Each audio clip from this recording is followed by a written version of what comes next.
على رسوله الكريم أما بعد أعوذ بالله من الشيطان الرجيم بسم الله الرحمن الرحيم قل أعوذ برب الناس مالك الناس إله الناس من شر الوسواس الخناس الذي يوسوس في صدور الناس من الجنة والناس صدق اللہ العظیم وصدق رسولہ النبی الکریم ان اللہ وملائکتہ یصلون علی النبی یا ایہا الذین آمنوا صلوا علیہ وسلموا تسلیما الصلاة والسلام علیک یا سیدی یا رسول اللہ وعلی آلک واصحابک یا سیدی یا رسول اللہ وعلى آلك وأصحابك يا سيدي يا حبيب الله الصلاة والسلام عليك يا سيدي يا نبي الله وعلى آلك وأصحابك يا سيدي يا نور الله اللهم صل على سيدنا ومولانا محمد معدن الجود والكرم وآلہ وصحبہ وبارک وسلم۔ حمد و صلاۃ کے بعد قرآن پاک میں اللہ کریم نے فرمایا ہے قل اعوذ برب الناس، فرمایا ہے اے محبوب آپ کہہ دیجئے کہ میں پناہ مانگتا ہوں انسانوں کے رب کی۔ مالک الناس وہ انسانوں کا بادشاہ ہے، الہ الناس اور جو انسانوں کا معبود ہے، من شر الوسواس الخناس میں اس کے شر سے پناہ مانگتا ہوں جو دل میں وسوسہ ڈالتا ہے اور پھر چھپ جاتا ہے۔ اس کی پناہ مانگتا ہوں جو وسوسہ ڈالتا ہے اور پھر انداز دیکھیے قرآن پاک کا، وسوسہ ڈالتا ہے خود غائب ہو جاتا ہے، چھپ جاتا ہے۔ الذی یوسوس فی صدور الناس، اور وہ جو لوگوں کے دلوں میں وسوسے ڈالتا ہے۔ وسوسہ آنکھ میں نہیں ڈالتا، وسوسہ کان میں نہیں ڈالتا۔ الذی یوسوس فی صدور الناس، سینے کے اندر جو دل ہے نا اس دل میں وسوسے ڈالتا ہے۔ تو کون ڈالتا ہے؟ فرمایا من الجنۃ والناس، وہ جنوں میں سے بھی ہیں اور انسانوں میں بھی سے ہیں، دونوں میں سے ہیں۔ اس کی پناہ مانگو جو وسوسہ اندوزی کرتا ہے، جو تمہارے ذہن کے دریچوں کو میلا اور کچیلا کرتا ہے، جو تمہارے سینے کو تمہاری روح کو بدمزہ کرتا ہے، اس سے پناہ مانگو۔ وسوسوں کا دور ہے، وسوسوں کے دور میں عمل تو دور رہ گیا، لوگوں کا عقیدہ بچنا مشکل ہو گیا۔ وسوسہ ہی وسوسہ ہے، ہر بات پہ وسوسہ، ہر ایک کے بارے میں بری سوچ، ہر شخص کے بارے میں نظریات کے اندر کمزوری، شکوک و شبہات کا زمانہ۔ فرمایا پناہ مانگو، اللہ سے پناہ مانگو ان وسوسوں سے، اس کی پناہ چاہو۔ میرے دوستو، شکوک و شبہات اتنے زیادہ ہوتے چلے جا رہے ہیں۔ آدمی شک سے باہر نکلے گا تو عبادت کرے گا، شک سے باہر نکلے گا تو در مصطفیٰ علیہ السلام کی غلامی کرے گا، وہ شک سے باہر نکلے گا تو کسی اللہ کے ولی سے اس کی نسبت مضبوط ہوگی۔ اور اگر شک ہی شک ہو، شک ہی شک ہو، سینہ شک سے بھرا ہوا ہو، وسوسہ ہی وسوسہ، لوگوں کے دلوں کے اندر اس قدر برے خیالات جنم لینے لگے ہیں کہ اب لوگوں کا سارا ماحول روحانی، علمی، فکری وہ تباہ ہوتا نظر آ رہا ہے۔ اہل اللہ کو شک نہیں گزرتا تھا۔ لوگ کہتے ہیں کہ اللہ کے ولی کے پاس سب سے بڑی طاقت کیا ہوتی ہے؟ کچھ لوگ کہتے ہیں جو کہتا ہے وہ ہو جاتا ہے، یہ بڑی طاقت ہے۔ کچھ لوگ کہتے ہیں کہ اللہ تبارک و تعالیٰ کا ولی دنیا سے کٹا ہوتا ہے، یہ اس کی بڑی طاقت ہے۔ میں آپ کو درجنوں صوفیاء کی اور سینکڑوں اولیاء اللہ کے اقوال کا اگر ایک جملے میں نچوڑ عرض کروں تو اللہ کا ولی وہ ہوتا ہے جو وسوسوں سے دور ہو کے یقین کامل کی دولت پا چکا ہوتا ہے، وسوسوں سے بچ جاتا ہے، اس کا یقین تیقن مضبوط ہوتا ہے۔ یار لوگوں کا کام نہیں وسوسہ اندوزی کرنی، لوگ وسوسہ اندوزی کرتے ہیں وہ کریں گے، لوگ شک پیدا کرتے ہیں وہ کریں گے، تو اتنے کانوں کا کچا ہے کہ تو سب کی بات سنتا ہے، ہر ایک کی بات تیرے اندر آ کر کے جنم لیتی ہے اور ہر ایک کی بات تیری روح میں گزر جاتی ہے. یہ کیسے ہو گیا؟ اتنا کمزور ہے تو کانوں کا. جو آدمی آئے گا تو اس کی بات سن لے گا تو یقین کر لے گا. لوگ کہتے ہیں جی مجھے فلاں نے کہا تھا. اور یہ سارا معاملہ ہم نے ایمان، تیقن، یقین، صحبت کے بارے میں گڑبڑ کر لیا، ورنہ اپنی دنیا کے معاملے میں تو ہم آج بھی بڑے حساس ہیں. دنیا کے معاملے میں ہمیں وسوسے کوئی نہیں آتے. ایک شخص نے آ کے آپ کے کان میں کہہ دیا کہ تیرا 40 لاکھ کا مکان اچانک 30 لاکھ کا ہو گیا، تو مان لیتے ہو؟ تو اس نے تو وسوسہ ڈالا ہے، آپ نے مانا کیوں نہیں؟ اس نے کہا وہ میں نے دیکھا ہے ایک دیوار میں سوراخ ہو گیا ہے اور پینٹ اس کا گر گیا ہے، فلاں فلاں جگہ کمزوری آ گئی ہے، تو مکان 40 لاکھ کا تھا یکدم 30 لاکھ کا ہو گیا. مان لیا آپ نے؟ آپ نے نہیں مانا. آپ نے تو اس کے ساتھ بحث بھی کی، آپ نے تو تکرار بھی کی، اس کو ڈانٹا بھی اور اس کو یہ بھی کہا کہ تو میرا دشمن ہے، تو نے میری اتنی قیمتی چیز کو اتنی نکمی کہہ دیا. اور جو تیرے کونے میں آ کے کہہ گیا کہ فلاں اللہ کا ولی، دیکھو جی اب تو کوئی اللہ کا ولی نہیں رہا، فلانا بھی دکاندار ہے، فلانا بھی، اور تو نے فٹافٹ مان لیا ہے. میرے بھائی غور کریں اور توجہ کریں بات پر. آپ سے بات کر رہا ہوں، اس کو ضرور سمجھیں. ہمارا یہ کس طرح کا ماحول ہے کہ دنیا کے معاملے میں کوئی شخص شک کا شکار نہیں. آپ چلے گئے سودا لینے، بڑی عام سی چیز آپ نے خرید لی، چلیں عین والا آم چھوڑ کے الف والا آم کریں تو آپ آم لینے چلے گئے، عام سی چیز آم لینے چلے گئے. آپ نے اس شخص کے ساتھ، اس نے کہا جی یہ تو میں 300 روپے کلو دوں گا، تو فوراً آپ نے دے دیا اس کو، کوئی وسوسہ نہیں آیا آپ کو. حالانکہ اس نے دلیل بھی دی کہ یہ یہاں کا نہیں ہے، یہ میرپور خاص سندھ سے آیا ہے، یہ فلاں جگہ سے ہے. تو آپ نے کہا نہیں بھائی یہ کیسے ہو سکتا ہے، اتنا مہنگا ہے ہی نہیں، تو کیسے بتا رہا ہے.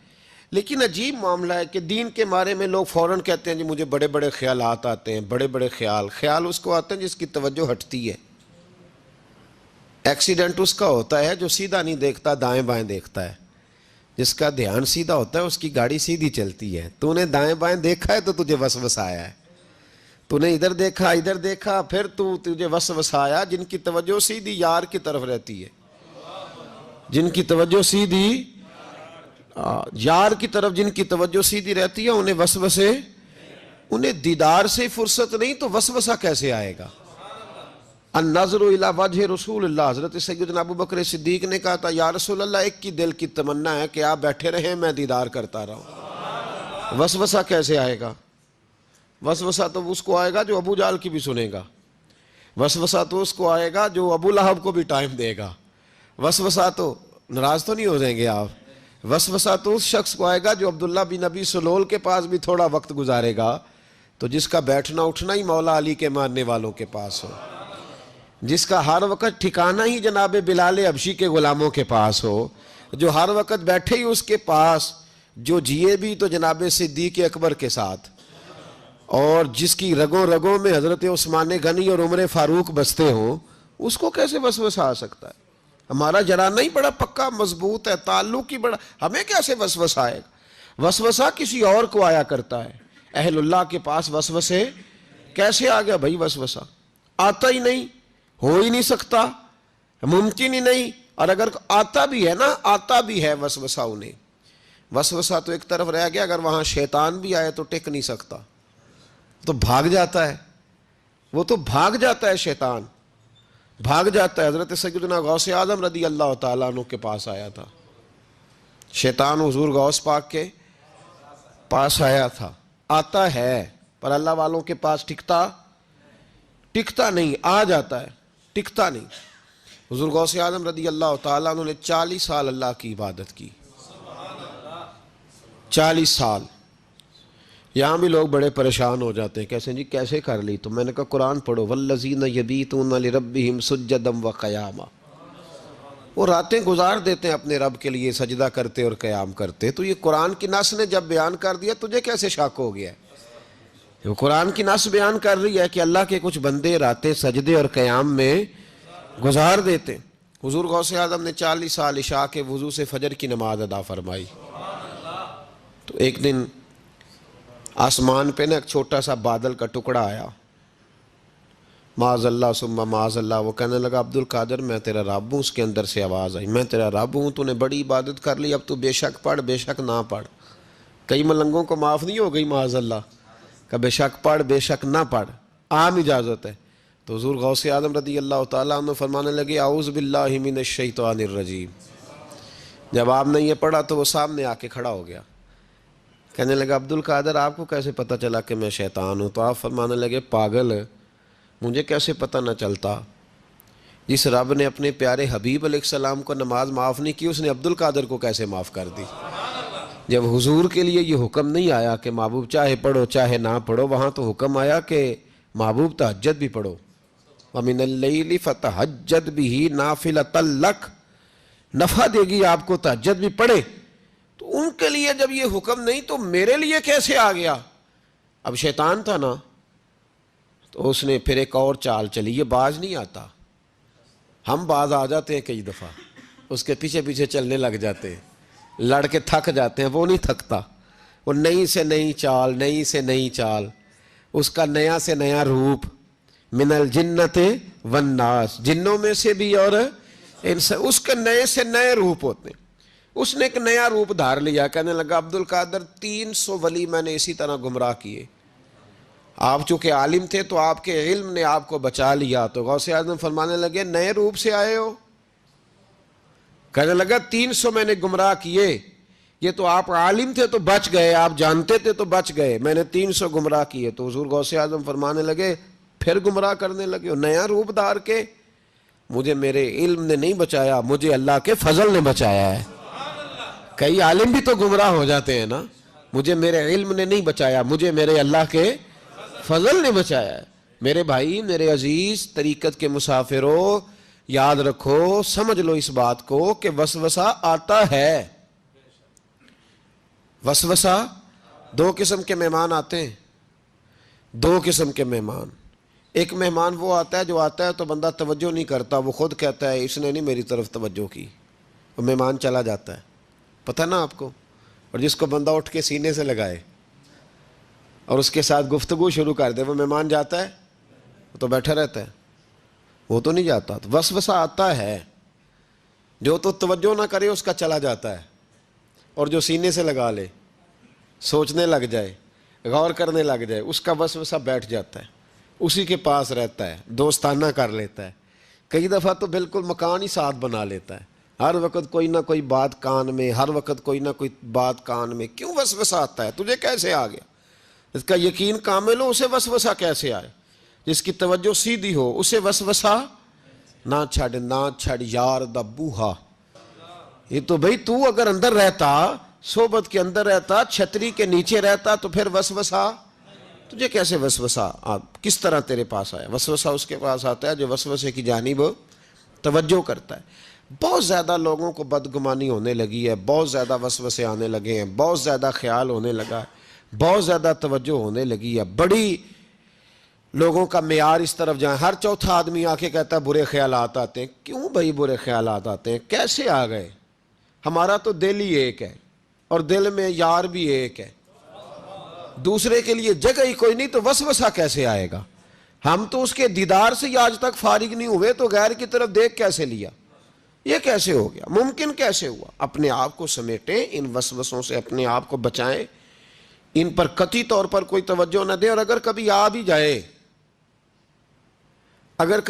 جائے تو میں نے کہا کہ اس کو سینے سے لگانے کی ضرورت, اس کو جھٹک دیں, بات ختم ہو گئی. آ جاتا ہے وسوسہ, بڑوں کو آ جاتا ہے, وسوسے آیا کرتے ہیں, آیا ضرور کرتے ہیں. لیکن جو لوگ قابل ہوتے ہیں, جن کا ایمان مضبوط ہوتا ہے, جن کا تیقن مضبوط ہوتا ہے, ان لوگوں کے پاس وسوسے ہمیشہ رہتے نہیں. تو میرے بھائی, وساوس انسان کے وجود. اب وسوسہ نا ایک اہم بات اصلاح کی جو سمجھنی بڑی ضروری ہے, آپ کے لیے بڑی ضروری ہے. آپ نے یہ غور کرنا ہے کہ وسوسہ آتا کہاں سے ہے. کوئی نہیں سمجھ آئی آپ کو میری بات کی؟ نہیں آئی ہوتی تو آپ بڑی دور پہنچ چکے ہوتے. سردی بڑی زیادہ تھی کمرے میں, تو کہیں سے ہوا آ رہی تھی ٹھنڈی, تو اب ٹھنڈ بڑی لگ رہی تھی, تو بندے نے فوراً اٹھ کے بھلا کیا کرنا ہوتا ہے, نہیں وہ پتہ نہیں کتوں آ رہی باری دی تو ابھی گل ہی ہے نا جی. اگر تو الماری سے آ رہی ہے, کھڑکی سے آ رہی ہے تو کس کو بند کریں گے؟ اور اگر دروازے سے آ رہی ہے تو جی, اور اگر چھوٹے بچے نے پنکھا چلا دیا تو جی, چل پنکھا رہا ہے بندہ سارا دن دروازہ بند کرتا رہے. سمجھنا ہے آپ نے بات کو.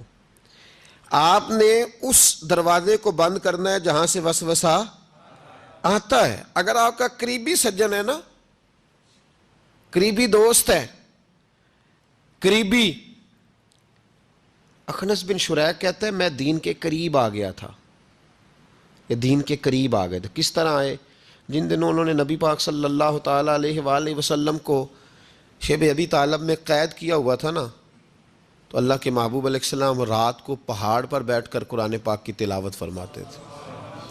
کوئی اچھا قاری قرآن پڑھے تو دل کرتا ہے سننے کو, دل کرتا ہے یار تھوڑا سا نا اور پڑھ. ہاں جی, کوئی اذان پڑھ رہا تھا تو شاعر گزر رہا تھا تو شاعر کا دل مچلنے لگا, کہنے لگا اور ذرا ٹھہر جا مؤذن, میرا دل دہل رہا ہے, اتنی جلدی ختم نہ کر یار, مجھے لطف آ رہا ہے, تھوڑے قصیدے اور پڑھ. تو کوئی اچھا قاری قرآن پاک پڑھے نا, اچھا قاری, تو بندہ مست ہو جاتا ہے. تو مجھے بتاؤ جب یاسین والے رسول خود یاسین کی تلاوت کرے, جب مدثر والے محبوب کی زبان سے خود مدثر کے جملے نکلے, اور جب مزمل والے محبوب خود مزمل کا ذکر کرے, پھول جڑتے ہوں گے, کلیاں مہکتی ہوں گی, زمانہ سارا مہک و ٹھنڈک سے بھر جاتا. نبی پاک صلی اللہ علیہ وسلم پہاڑ پہ بیٹھ کے پڑھتے تھے رات کو, تو وہاں نا ابو سفیان بھی آ گئے سنتے سنتے, کیونکہ انہوں نے پابندی لگائی ہوئی تھی کہ کوئی بھی بندہ وہاں نہ جائے, سوشل بائیکاٹ معاذ اللہ کیا ہوا تھا, کوئی نہ ادھر جائے. تو سنتے سنتے ابو سفیان آ گئے. کہتے ہیں حضور قرآن پاک پڑھ رہے تھے تو مجھے لطف بڑا آیا سننے کا. تو وہاں ایک قریب جھاڑی تھی تو ابو سفیان جھاڑی میں بیٹھ گئے. ساری رات نبی پاک نے قرآن پاک پڑھا اور ساری رات انہوں نے سنا. ہمیں اتنا ذائقہ بات سن کے بھی تو آنا چاہیے نا. کہتے ہیں اب مجھے نہیں پتا تھا کہ اخنس بن شریح بھی کہیں آیا ہوا ہے. اس نے بھی, وہی بھی یہ دیکھنے آیا کہ کہیں کوئی وہاں آیا ہوا تو نہیں, وہ بھی کسی کونے میں جھاڑی میں بیٹھ گیا. حضور قرآن پاک کی تلاوت فرماتے رہے, وہ ساری رات سنتا رہا. ادھر سے کہیں ابو جال بھی آ گیا, پتھر دل تھا, پر میرے مصطفیٰ قرآن پڑھتے تھے تو کان اس کے بھی کھڑے ہو جایا کرتے تھے. ساری رات تلاوت سنتے رہے, تینوں پکے کافر جھاڑیوں میں بیٹھ کر تلاوت سنتے رہے. صبح جب جانے لگے تو ملاقات ہو گئی. تو کدھر آیا تھا؟ اس نے کہا پہلے تو بتا, تو کدھر آیا تھا؟ میں تو آیا تھا دیکھوں کوئی آیا تو نہیں. میں تو کدھر؟ اس نے کہا میں بھی یہی دیکھنے آیا تھا کہ یہاں کوئی آتا جاتا تو نہیں. ابو جال زیادہ شاطر تھا, کہنے لگا خبردار کل کوئی نہ آئے, آج تو آ گئے کل نہ ہونا. اللہ اکبر. لیکن جہاں دل لگا ہوتا ہے نا وہاں دل کھینچا چلا جاتا ہے. دل جہاں لگ جاتا ہے نا وہاں دل کھینچا چلا جاتا ہے. یہ دل کا بھی اپنا ایک معاملہ ہے نا. اب لگ گیا تھا قرآن پاک کی تلاوت سے. کہتے ہیں رات کو اپنی اپنی چارپائی پہ لیٹے, درد اگرچہ جان گزل ہے, میں کیا کروں میرا دل ہے, غمیش کا اگر نہ ہوتا تو غم روزگار ہوتا. اور وہ مزہ آتش نے کہا تھا, وہ مزہ دیا ہے تڑپ نے کہ میری آرزو ہے یا رب میرے دونوں پہلوؤں میں دل بے قرار ہوتا. تو کہتے ہیں کہ اگلی شام پھر آئی تو وہی کیفیت, وہی انداز, وہی شوق. چارپائی پہ لیٹے پر کانوں میں وہ آواز رس گھولے, لیٹا نہ گیا, اٹھے پہنچے, لیکن آج جگہ بدل کے بیٹھ گئے تینوں. صبح ساری رات سنتے رہے محبوب کی تلاوت, صبح اٹھے تو پھر چوک میں ملاقات ہو گئی. تو کدھر آیا تھا, تو کدھر؟ ابھی بات ہونے. ابو جال ذرا زیادہ شاطر تھا, کہنے لگا میں تو تم دونوں کا خیال کرنے آیا تھا, کہیں تم دونوں تو نہیں آئے, یہ دیکھنے کے لیے آیا تھا. اللہ اکبر. 3 دن مسلسل آتے رہے اور میرے مصطفیٰ کریم کا ساری رات قرآن پاک سنتے رہے. اب اخنس بن شریح کہتے ہیں کہ میں پورا قریب آ گیا, میرا دل کہتا تھا کہ یہ سچے ہیں. کہتے ہیں میں نے تیسرے دن مشورہ کیا, میں نے کہا یار پتہ تجھے بھی ہے مجھے بھی ہے کہ نہیں آنا, پر ان کی آواز ایسی ہے, وہاں لذت ایسی ہے, نہیں نہ رہا گیا تجھ سے بھی. مان کیوں نہیں جاتا کہ ساری باتیں اپنی جگہ پر ان کی بات کانوں سے ہو کے دل میں اترتی چلی جاتی ہے, مانتا کیوں نہیں. اخنس بن شریح کہتے ہیں میں پورا قریب آ گیا, پر ابو جال نے مجھے پھر گمراہ کیا. کہنے لگا یار یہیں رہے ہیں، بچپن بھی یہیں گزارا ہے، معاذ اللہ 2 ہاتھ ہیں 2 آنکھیں ہیں، سارا کچھ وہی ہے، کان پٹیاں سفید ہوئی ہیں تو کہتے ہیں میں اللہ کا نبی ہوں معاذ اللہ۔ اس نے وسوسہ اندوزی کی تو کہتے ہیں میں پھر بیک ہو گیا۔ آپ کیوں نہیں اس شخص کو جانتے جو وسوسہ اندوزی کرتا ہے؟ آپ اس جگہ کیسے چلے گئے جہاں وسوسہ اندوزی ہوتی ہے؟ یاد رکھیں اس جگہ جائیں جہاں جانے سے دل صاف ہوتا ہے، جہاں جانے سے دل کا زنگ اترتا ہے، آپ کے وسوسے دور ہوں گے۔ وہاں جائیں جہاں ایمان کی، یقین کی، تیقن کی دولت بڑھتی ہے۔ کیوں وہاں جاتے ہو جو بیک کر دیتا ہے؟ کچھ جگہیں ایسی ہوتی ہیں جو شکوہ ہی نہ کر لوں، شکوہ ہی نہ کر لوں۔ شکوہ یہ ہے کہ ہم پالش کرتے ہیں، پوری پالش کرتے ہیں، مہربانی کرتے ہیں، کچھ لوگ پھر جا کے صحرا میں کھڑے ہوتے ہیں، ساری ریت چڑھا کے دوبارہ آ جاتے ہیں۔ اماں بھی ناراض ہو جاتی ہے، اماں بھی بگڑ جاتی ہے کہ میں اجے انہوں آیا سی تو یہ تو کیا حشر کر کے آیا ہے۔ یار آپ سمجھتے نہیں کہ کتنی محنت سے سوارا، کتنی محنت سے نہلایا، کتنی محنت سے کپڑے بدلے، کتنی محنت سے غسل کرایا، کتنی محنت سے کنگھی کی، کتنی جد و جہد کے ساتھ تیرے بال سنوارے، تیرے روحانی ذائچے میں کتنی جد و جہد، تو نے قیمت ہی نہیں ڈالی۔ تو 2-4 دن گیا اور جا کے پھر سے زنگ چڑھا کے آیا، تو نے ہماری کبھی کبھی دل کرتا ہے پھر اماں کا بھی کہ 2 تھپڑ لگا ہی دوں، اس کو لگاؤں 2 تھپڑ، میری محنت کا تو نے کیا۔ تو وسوسہ اندوزی والی جگہ پہ کیوں جاتے ہو؟ کیوں گئے وہاں؟ تمہیں نہیں پتا تھا کہ وہاں نہیں جانا؟ سارے کپڑے میلے ہو گئے، ساری گرد پھر چڑھ گئی۔ خبردار، خبردار اپنے بزرگوں کی محنت کا خیال کرے، خبردار اس جگہ کبھی نہ جائیں جہاں جانے سے وسوسے پیدا ہوتے ہیں، ان جگہوں پہ کبھی نہ جائیں جہاں جانے سے ذہن میں شر اٹھتا ہے، اس جگہ پہ کبھی نہ جائیں جہاں اعلیٰ حضرت فاضل بریلوی، میرے اعلیٰ حضرت رحمت اللہ، زندگی میں کسی کا قصیدہ نہیں لکھا لیکن بدانیوں کے اس عالم کے قصیدے ہمیشہ لکھے جو انہیں ان کے مرشد کی بارگاہ تک لے کے گئے تھے۔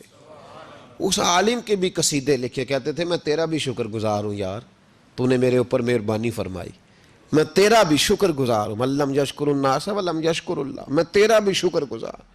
اس آدمی کے قصیدے لکھے، مہربانی فرمائیں، وسوسوں والی جگہ سے ہٹ جائیں، اس جگہ سے ہٹ جائیں جو وسوسے پیدا کرتی ہے، جم جائیں اس جگہ پہ جہاں سے وسوسے دور ہوتے ہیں، یقین کی دولت ملتی ہے۔ گرد والے کام نہ کرو، خبردار۔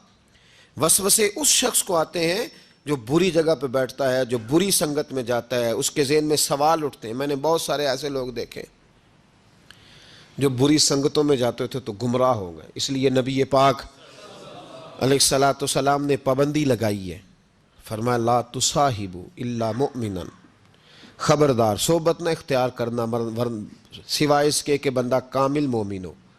کامل مومن کے علاوہ کسی کی صحبت اختیار لا تصاحب، یہ وہی لا ہے جو کلمے میں ہے، لا الہ کوئی معبود نہیں۔ تو آپ مسند امام احمد بن حنبل کی اس حدیث کا کیا مطلب لیں گے؟ لا تصاحبوا الا مؤمنا، خبردار ان جگہوں پہ کبھی نہ جائیں جہاں جانے سے ذہن میں شر اٹھتا ہے، اس جگہ پہ کبھی نہ جائیں جہاں اعلیٰ حضرت فاضل بریلوی، میرے اعلیٰ حضرت رحمت اللہ، زندگی میں کسی کا قصیدہ نہیں لکھا لیکن بدانیوں کے اس عالم کے قصیدے ہمیشہ لکھے جو انہیں ان کے مرشد کی بارگاہ تک لے کے گئے تھے۔ اس عالم کے بھی قصیدے لکھے، کہتے تھے میں تیرا بھی شکر گزار ہوں یار، تو نے میرے اوپر مہربانی فرمائی، میں تیرا بھی شکر گزار ہوں، من لم یشکر الناس ولم یشکر اللہ، میں تیرا بھی شکر گزار۔ اس آدمی کے قصیدے لکھے، مہربانی فرمائیں، وسوسوں والی جگہ سے ہٹ جائیں، اس جگہ سے ہٹ جائیں جو وسوسے پیدا کرتی ہے، جم جائیں اس جگہ پہ جہاں سے وسوسے دور ہوتے ہیں، یقین کی دولت ملتی ہے۔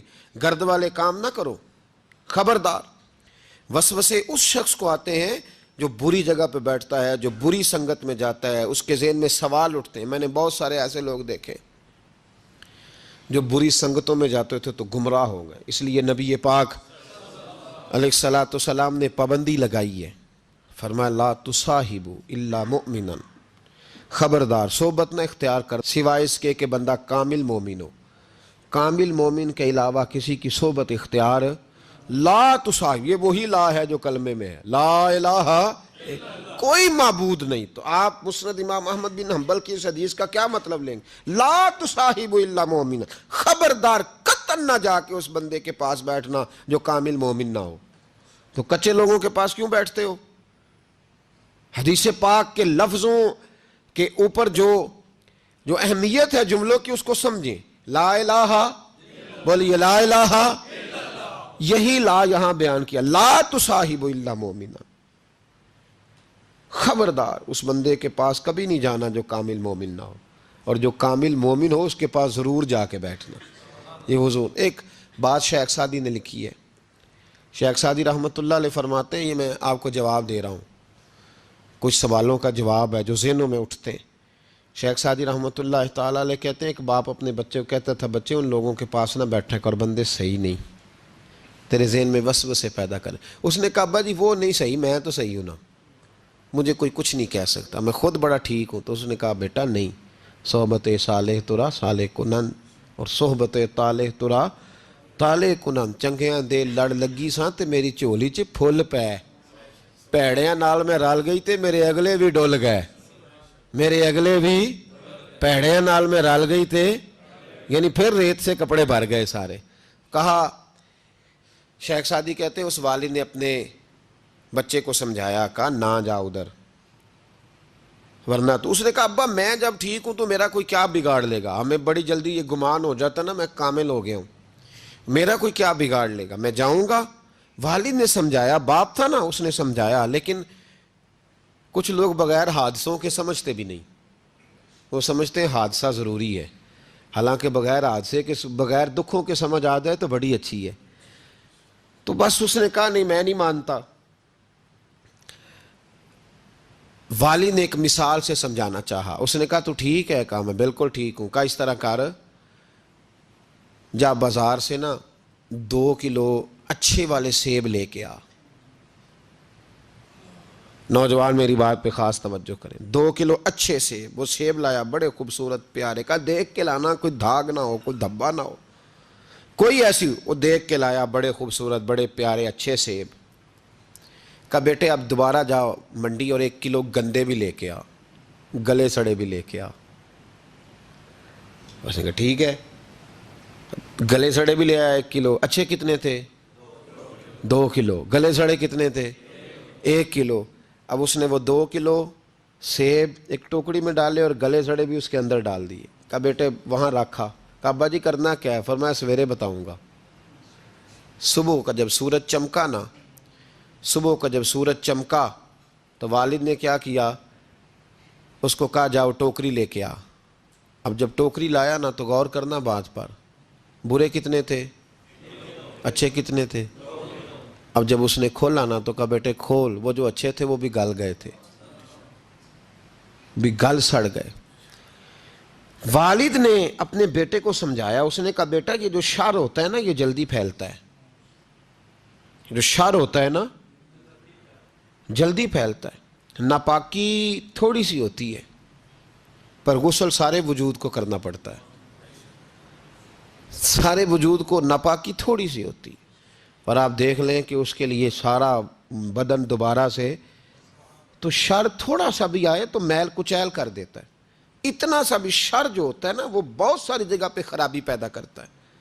او بھائی پیشاب کا ایک قطرہ بھی دودھ میں گر جائے پورے بھرے ہوئے برتن میں تو دودھ پینے کے قابل، سمجھ لو بات کو. آپ نے یہ کیسے کہہ دیا کہ ایک بندہ ذرا میرا غلط ہے جی باقی سارے صحیح ہیں؟ وہ شر تھوڑا بھی جو ہوتا ہے نا، تھوڑا بھی وہ غلبہ کرتا ہے، وسوسہ اندوزی کرتا ہے، برے خیالات جنم لیتے ہیں.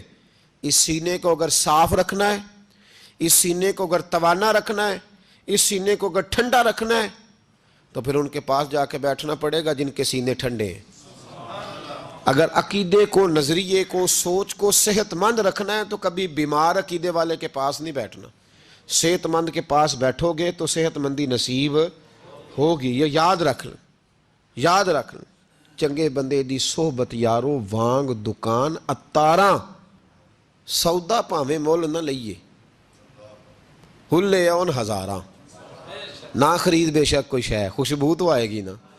اور میں تجربے کی بات بتا رہا ہوں، اللہ کے ولی کے پاس، عالم باعمل کے پاس جو چند گھڑیاں بیٹھ جائے چاہے کچھ نہ سیکھے، اللہ اس پر رحمت کی چھتری پھر بھی عطا